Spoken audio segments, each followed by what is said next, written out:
브렉시트 이후에 영국이 저성장과 재정난에서 벗어나지 못하고 상황이 더 심각해졌는데요. 웨스 스트리팅 전 보건장관이 EU 재가입론을 주장하면서 EU 탈퇴는 재앙적인 실수였다면서 영국인들은 점점 더 가난해지고 있습니다.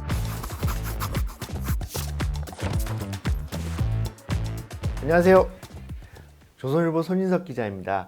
오늘 손인석의 머니워치에서는요, 영국 이야기를 해보려고 합니다. EU 탈퇴, 즉 브렉시트 이후에 영국이 기대와는 다르게 저성장과 재정난에서 벗어나지 못하고 상황이 더 심각해졌는데요.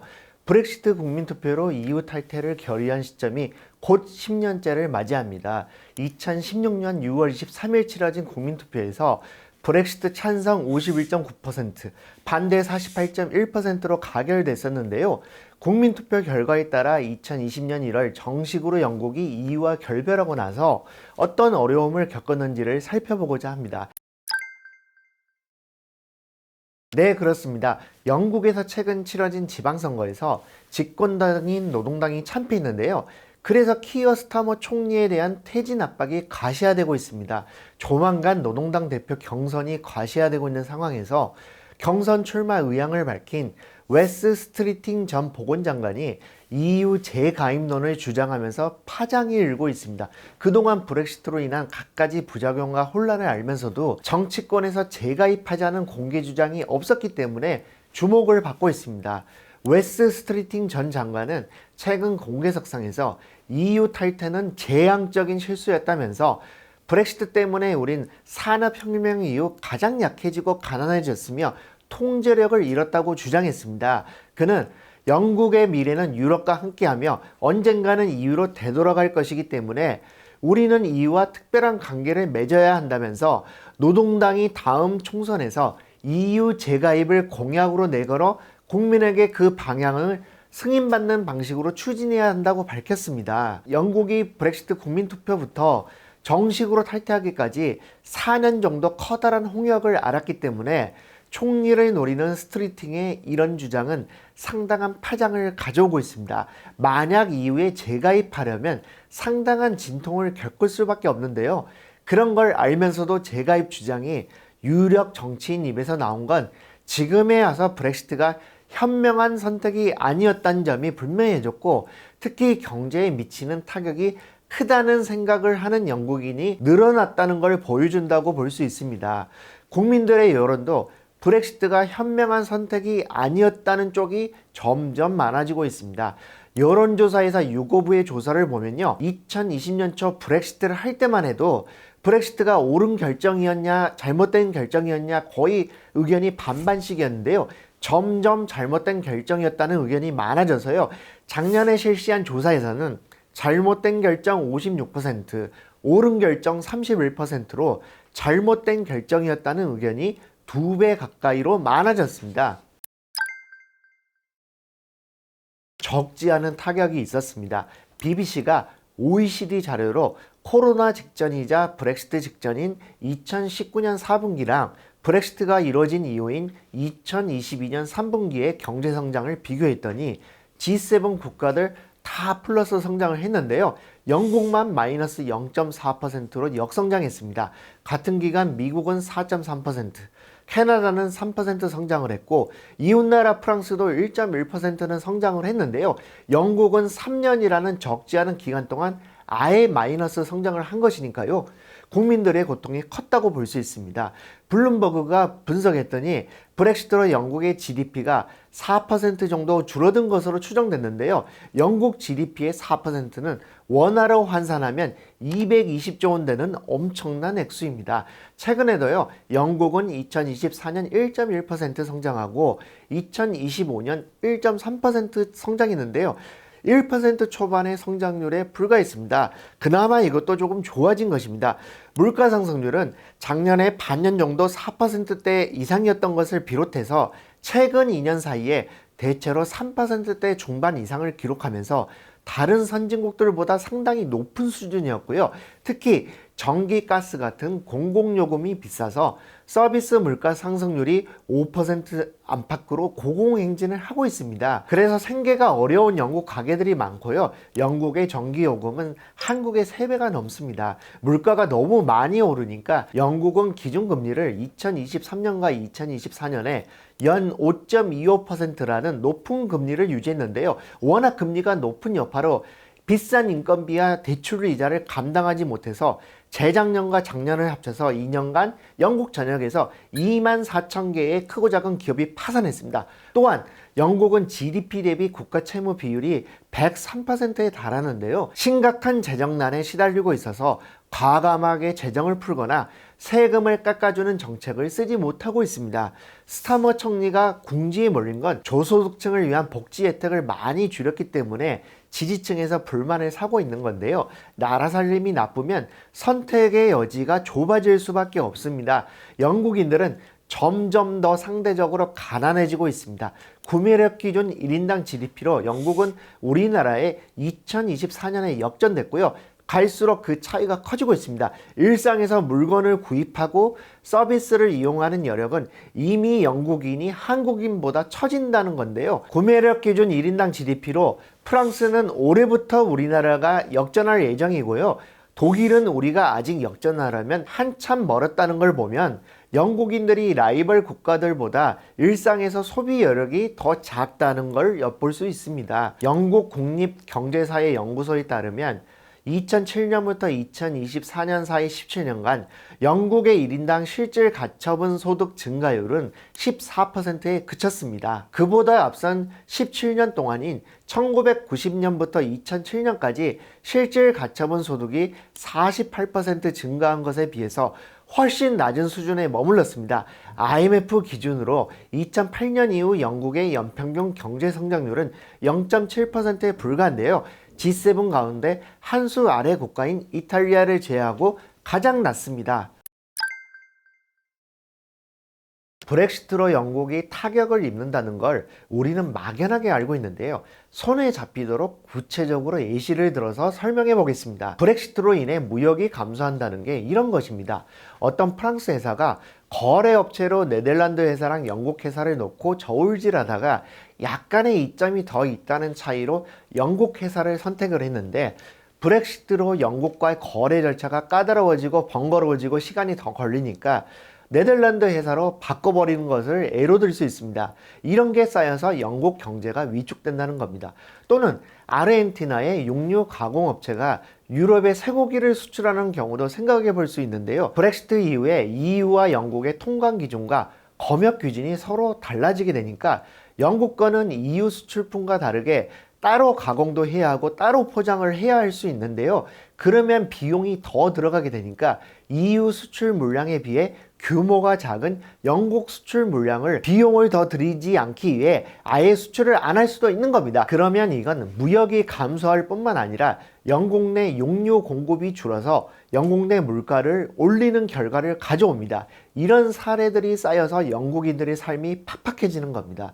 영국은 전체 무역의 45%를 EU화하고 있습니다. 수출 비중은 42%, 수입 비중은 48% 정도에 달하는데요.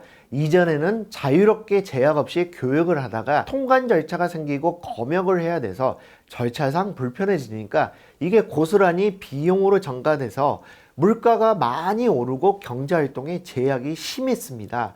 코로나 사태로 풀어놓은 유동성 때문에 물가가 급등한 2022년의 경우를 보면요. 영국의 물가 상승률은 무려 9.1%였습니다. 반면 영불해역 건너에 프랑스는 5.9%로 훨씬 낮았습니다. 영국은 섬나라에서 식량 자급률이 60% 선이고 나머지 모자란 식량은 유럽 본토에서 가져와야 되는데요. 식음료 물가가 매우 많이 올랐습니다. 2022년 무렵에 한참 물가가 오를 때 영국에서는 식음료 물가가 전년 동월 대비로 16개월 연속 10%대 상승하는 엄청난 인플레이션을 겪었습니다. 그리고 브렉시트 이후에 런던에 있던 금융회사 중에 전체 또는 일부라도 EU 회원국으로 옮겨간 회사가 440개사에 달합니다. 런던 금융가에서만 일자리가 최소 4만 개 사라졌다는 분석이 있습니다.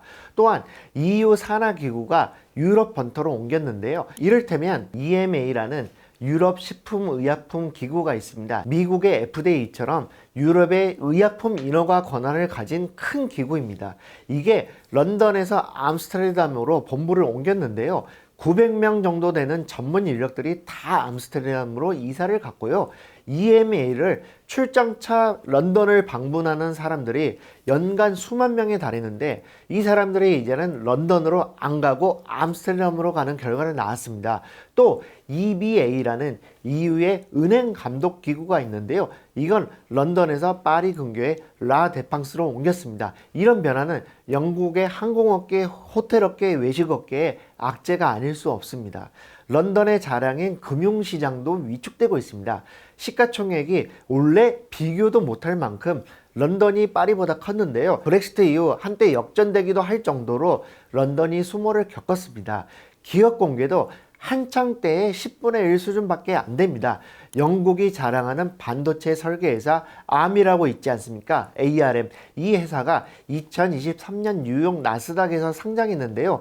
이 회사가 상징성이 워낙 커서 영국 정부가 뉴욕에서 상장할 거면 런던에서 동시 상장이라도 해달라고 했지만 거절당한 일이 있었습니다. 브렉시트를 했던 주요한 이유 중 하나는 외국인들, 특히 동유럽 국가 출신들이 아무런 제약 없이 영국에 넘어오는 게 싫다는 것이었는데요. 이게 뜻대로 되고 있지 않습니다. 일단 대학들이 큰 타격을 입고 있는데요. 영국은 영어를 쓰고 EU에서는 잘 살던 국가라서 유럽 본토 출신 유학생이 많았습니다. 그런데 브렉시트 이후에 체류 자격을 얻기도 까다로워지고 EU 내에서 유학할 때 EU 차원에서 학생들에게 주는 장학금이 없어지고 또한 학비 대출도 까다로워지자 유럽 본토 출신 유학생이 확 줄었습니다. 그러자 영국 대학들은 빈자리를 중국인 학생들을 받아들여서 메우고 있는데요. 데이터상으로도 영국으로 가는 유학생들이 EU 출신은 확 줄어들고 대신 중국 출신이 부쩍 늘어났습니다. 문제는 이게 공부 안 하는 돈 많은 중국의 부잣집 자녀들이 많이 영국으로 몰려오면서 학교 분위기를 흐린다는 지적이 많다는 것입니다. 일례로 제가 아는 런던의 지인들이 하는 얘기를 들어보면요. RCA라고 영국의 왕립예술대학이라는 예술계 유명한 학교가 있습니다. 이 학교의 경우에 일부 교수들이 중국인 학생들이 너무 많아져서 수업 분위기를 흐린다면서 교수직을 아예 사직해버렸다는 겁니다. 여기 교수들은 예술가라서 교수를 안 해도 먹고 사는데 지장이 없는데요. 중국인 학생들이 질문에도 답도 없고 수업에 불성실하다는 점에서 교수직을 하기 싫다며 아예 그만뒀다는 겁니다. 그리고 동유럽 노동자들이 많이 안 오는 대신에요. 인도, 파키스탄, 나이지리아, 케냐 같은 예전 영국 식민지 출신 이민자들이 브렉시트 이후에 급증했습니다. 이 그래프는 EU 이외의 지역에서 영국에 오는 이민자들의 추세를 보여주는 건데요. 브렉시트 직후 확 늘어났다는 걸 알 수 있습니다. 제가 작년, 재작년에 영국에 가보니까 제가 2020년 전후에 유럽 특파원을 하던 시기와 비교해서 인도계와 아프리카계 사람들이 확실히 더 많아졌다는 걸 느낄 수 있었습니다. 동유럽 출신들의 유입이 제한됐지만 일할 사람이 부족하니까 외국인 인력을 많이 받아야 하는 입장인데요. 영연방 국가 출신들을 많이 받아들일 수밖에 없었던 것입니다. 그렇다 보니 외국인 유입을 막자는 브렉시트의 원래 취지를 살리지도 못하고 인종이나 종교로 보면 오히려 거리가 먼 사람들이 훨씬 더 많이 유입되게 된 것입니다. 예전에는 계절 노동자들이 동유럽에서 영국으로 많이 왔었는데요. 특히 농어촌에서 수학기에 루마니아, 불가리아 이런 나라들에서 영국에 자유롭게 와서 두세 달 정도 바짝 일하고 돌아가고 그랬습니다. 이제 이런 사람들이 자유롭게 못 오니까 인력이 모자라서 농촌에서 딸기, 사과, 배 같은 작물을 제때 수확하지 못해서 썩게 만드는 일도 벌어지고 있습니다. 이런 계절 노동자들을 활용하기 어려워지니까 인건비가 더 많이 들고 그러니까 물가가 더 오르는데 영향을 미칠 수밖에 없습니다. 예상치 못한 역풍이 많은데요. 대표적인 건 식중독이었습니다. 통관 절차가 길어지면서 살모넬라균 감염자를 중심으로 식중독 환자로 판명된 영국인들이 2024년 한 해에만 8만 명이 넘어서 사상 최대를 기록했는데요. 이건 창피한 일이 아닐 수 없습니다. 검역을 이전에는 EU 차원에서 하다가 이제는 영국 정부 스스로 해야 하는데요. 검역 노하우도 안 쌓여 있고 재정난 때문에 검역에 충분한 비용을 투입하지 못했습니다. 게다가 식재료 물가가 너무 올라서 검역이나 통관에 시간이 너무 지체되면 곤란하니까 검역을 대충대충 했습니다. 그러다 보니까 병든 닭고기, 돼지고기가 많이 수입됐고 이런 병든 고기를 먹고 영국인들이 대거 살모넬라균에 감염된 것입니다. G7 선진국 국민들이 후진국 질병인 식중독에 걸려서 단단히 창피를 당했던 것인데요. 이런 건 전혀 예상하지 못했던 것입니다. 또한 브렉시트가 생각대로 안 굴러간다는 건 다른 예를 들면 이런 것입니다. 영국의 농민들은 브렉시트에 찬성한 쪽이 많았습니다. EU산 농산물이 너무 싸게 들어오는 것 아니냐는 불만이 컸기 때문이었는데요. 그런데 브렉시트 이후 영국이 독자적인 무역 정책을 행사할 수 있게 되면서 맨 먼저 FTA를 호주와 뉴질랜드랑 맺었는데요. 그 결과로 호주와 뉴질랜드산 쇠고기, 양고기, 유제품이 무관세로 대량으로 들어오게 되니까 영국 농민들이 크게 당황했습니다. 그래서 농부들이 배신당했다면서 지방에서 트랙터를 몰고 런던에 와서 국회의사당 빅벤 아시죠? 그 빅벤 주위를 돌면서 시위를 벌이기도 했습니다. 먼저 이민자들이 대거 몰려오는 것에 대한 거부감이 컸습니다. 이민자들이 와서 범죄를 일으키고 런던을 비롯해서 대도시 근교가 슬럼화되는 문제가 있었습니다. 일자리를 빼앗아 간다는 불만도 있었습니다. 또한 일부는 브렉시트를 해야 더 잘 살게 된다는 정치인들의 선전에 귀를 기울였습니다. 독자적인 무역 정책을 가동해야 더 잘 살 수 있다는 논리에 동조했던 겁니다. 그리고 영국은 경제 시스템이 유럽 본토에 비해서 미국화된 부분이 많은데요. 유럽 본토식의 많은 까다로운 규제에 대해서 거부감을 느끼는 사람들이 많았습니다. 그리고 EU라는 기구의 의사결정 과정이 영국인들의 자존심을 건드리게 한 측면이 있습니다. EU는 영국이 회원국일 때 모두 28개 회원국이 있었지만 아무리 복잡한 사안이 있어도 독일과 프랑스가 합의하면 의사결정이 끝나버리는 경우가 많았습니다. 유럽 본토에서 영국을 약간은 소외시키는 기류가 분명히 있었습니다. 주인공 역할도 못하는데 영국은 이후에 분담금을 우리 돈으로 매년 10조 원 넘게 내야 했습니다. 그러니까 대영 제국의 후예들은 불쾌하다는 반응이 많았습니다. 또한 영국이란 나라의 구조적 특성이 있는데요. 런던의 금융시장이 발달한 나라다 보니까 EU 회원국으로서 자본이 자유왕래하면서 얻을 수 있는 이점은 런던과 금융시장에 국한되고 지방의 많은 영국인들은 EU로 인한 혜택을 얻을 수 없었다는 점도 브렉시트 찬성 여론이 적지 않았던 이유입니다. 브렉시트 국민투표 때 런던과 스코틀랜드는 EU 잔류가 과반수가 넘었지만 잉글랜드에서 런던을 제외한 거의 모든 지방에서 EU 탈퇴 의사가 과반수를 넘었습니다. 아까 말씀드린 대로 집권 노동당 유력 정치인인 웨스 스트리팅 전 보건장관이 EU 재가입론을 공론화했습니다. 또한 런던 시내에서는 다시 EU로 돌아가야 한다는 시위가 종종 벌어지곤 합니다. 하지만 당장 수년 내에 재가입은 쉽지 않을 것으로 보입니다. 브렉시트 투표 가결 이후에 실제 탈퇴 때까지 4년이나 걸렸는데요. 디테일한 결별 조건을 정하느라 큰 사회적 논란과 혼란, 분열을 불렀기 때문입니다. 다시 EU에 들어가려고 하면은 또다시 엄청난 혼란이 불가피하기 때문에 뒷감당을 못하니까 정치인들이 쉽게 찬성하기 어렵습니다. 이런 사정을 알기 때문에 현재 집권 중인 노동당은 야당 시절에 대체로 브렉시트에 반대하는 기류가 강했으면서도 재집권하면서 EU와 재협상하겠다고 했지 재가입하겠다고는 안 했습니다. 그리고 한번 국제적 모임에서 나가면 다시 들어오는 게 생각만큼 금방 되지 않습니다. 프랑스가 나토를 드골 시대에 탈퇴한 적이 있었습니다. 핵 개발을 미국이 반대하니까 반발해서 프랑스가 나토에서 나간 것이었는데요. 사르코지 대통령 때 나토에 재가입하기까지 40년이 넘게 걸렸습니다. 아마도 영국이 EU에 재가입한다고 하더라도 앞으로 5년 정도 안에 이뤄질 가능성은 매우 낮다고 봅니다. 그리고 영국이 굴욕을 감수해야 한다는 것도 감안할 필요가 있습니다. 재가입한다고 하면 그 자체가 굴욕이기도 하지만 EU가 그냥 안 받아주고 거액의 재가입비를 요구할 게 뻔합니다. 그리고 엄연히 영국인의 3분의 1 정도는 여전히 브렉시트가 옳은 결정이었다고 생각하고 있습니다. 재가입이 가시화되려면 브렉시트를 지지하는 영국인들이 지금보다 훨씬 더 적어져야 됩니다. 게다가 브렉시트를 둘러싼 찬반은 정치적으로 꼬여 있습니다. 좌파와 우파 모두 그 안에서 찬반이 갈리는 이슈입니다.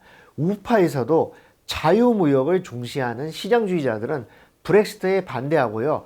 외국인 거부에 비중을 두는 사람들은 찬성합니다.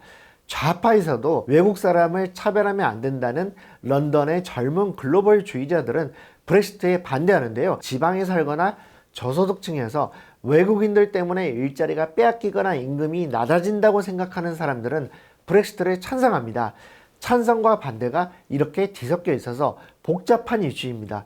우파가 재가입 반대, 좌파는 재가입 찬성, 이런 단순한 구도가 아니라는 이야기입니다. 브렉시트는 제3자인 우리 입장에서 옳고 그르다고 할 사안이 아닙니다. 다만 커다란 국가적인 의사결정을 내릴 때는 정치인들은 물론이고 국민들도 냉철하고 침착할 필요가 있다는 교훈을 준다는 걸 우리가 생각해 볼 필요가 있는 것 같습니다. 오늘은 여기까지 하겠습니다. 감사합니다.